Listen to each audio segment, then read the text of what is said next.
Je vous avais dit que j'allais vous faire des vidéos pour parler de la thématique de l'irrigation, thématique que je n'ai jamais abordée sur la chaîne jusqu'ici. Alors aujourd'hui, je vais vous faire une vidéo où je suis avec un technicien spécialisé dans le domaine de l'irrigation. Alors il faut savoir que c'est un domaine où vraiment on manque beaucoup de techniciens qui sont qualifiés.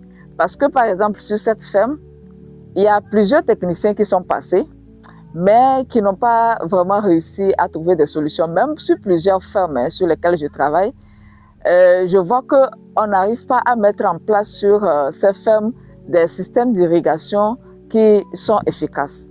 Alors sur cette ferme, il y a eu une problématique. On a fait défiler plusieurs techniciens et ce dernier technicien que je vais vous présenter maintenant a pu nous donner des réponses assez satisfaisantes sur le problème qui se posait.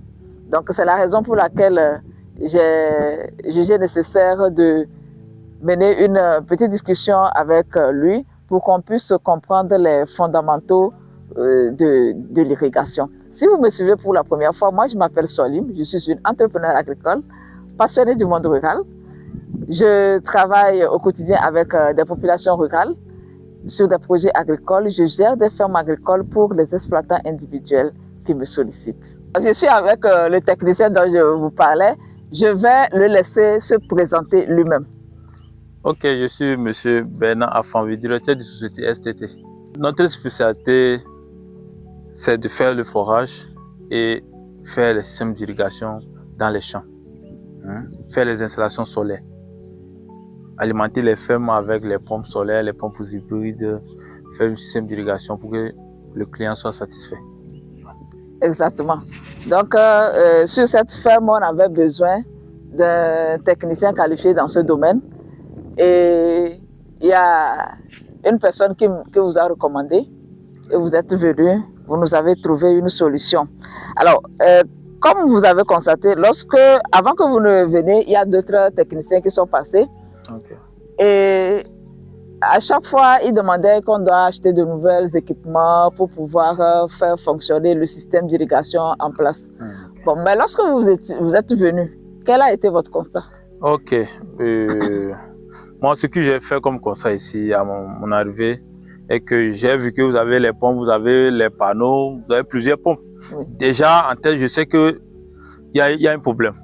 Parce que si je vois une pompe, deux pompes, trois pompes, et puis on n'a pas l'eau, toujours on n'a pas l'eau, c'est qu'il y a un problème au niveau du forage. Donc, j'ai demandé à ce qu'on fasse pompe d'essai pour pouvoir connaître le débit du forage. Donc, c'est ça. Okay.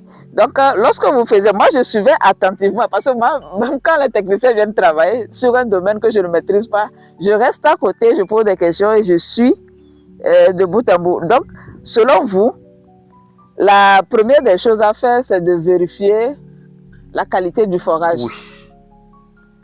Ce n'est pas les équipements. Non. Ok. Donc, ici, à ce niveau, qu'est-ce que vous avez remarqué au niveau du forage? Oui. Comme on a déjà fait pompage d'essai, oui. Ce que nous on a remarqué est que le forage, le débit du forage ne peut pas faire genre un projet agricole. Ok. Puisque un projet agricole a besoin d'un débit supérieur à 4 mètres cubes. D'accord. Voilà. Alors que déjà, on a eu un débit de 1,5 mètres cubes. C'est très insuffisant. Voilà. Ça veut dire que quel que soit l'équipement, parce que ici vous allez voir, le système d'irrigation a été installé, oui. Mais ça ne fonctionnait pas. À un moment donné, on n'avait pas de l'eau du tout. Donc, quel que soit l'équipement qu'on va acheter, ça ne va pas marcher. Ah oui, c'est ça. Puisque déjà, s'il n'y a pas l'eau, on met une pompe.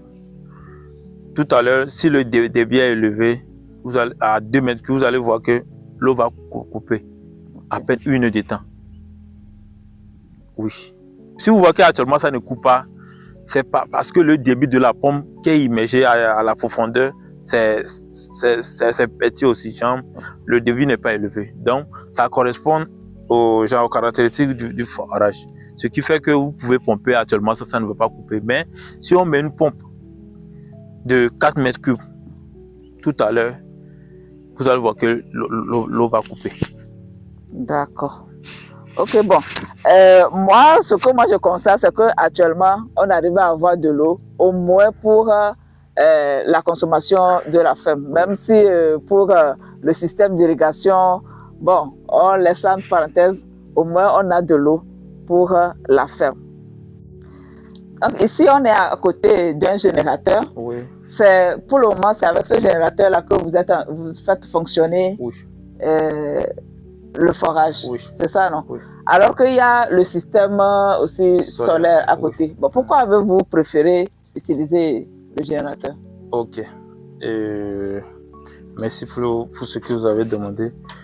À notre arrivée ici, on voit qu'il y a un panneau. Oui. Mais faire pompage d'essai avec soleil, oui. Ce n'est pas efficace.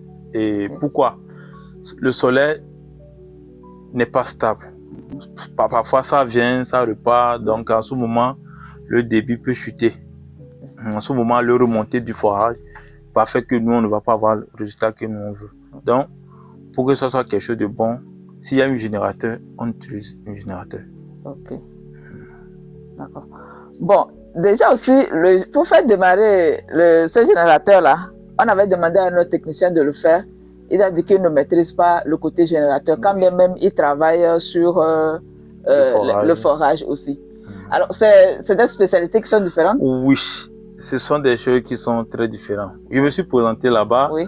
Comme nous sommes côté forage, je me suis présenté comme ça. Sinon, je suis un électromécanicien. Okay. Nous, on fait électricité générale plus mécanique. Donc, mécanique industrielle, comme les groupes électrogènes, les machines qui sont tout ce qui est comme industrie.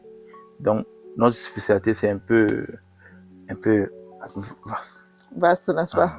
Alors, vous me dites aussi que vous savez bien faire tout ce qui est système d'irrigation. Oui. Alors, vous êtes formé ou bien quelle est votre expérience? Et là, je vais parler un peu de mon parcours. Oui. Moi, comme vous voyez que je parle comme, bon, je ne suis pas trop, je suis un Ivoirien, Togolais, mais né en Côte d'Ivoire. Donc, j'ai commencé l'électricité bâtiment en Côte d'Ivoire. Okay. Après ça, je suis venu à Lomé. Oui.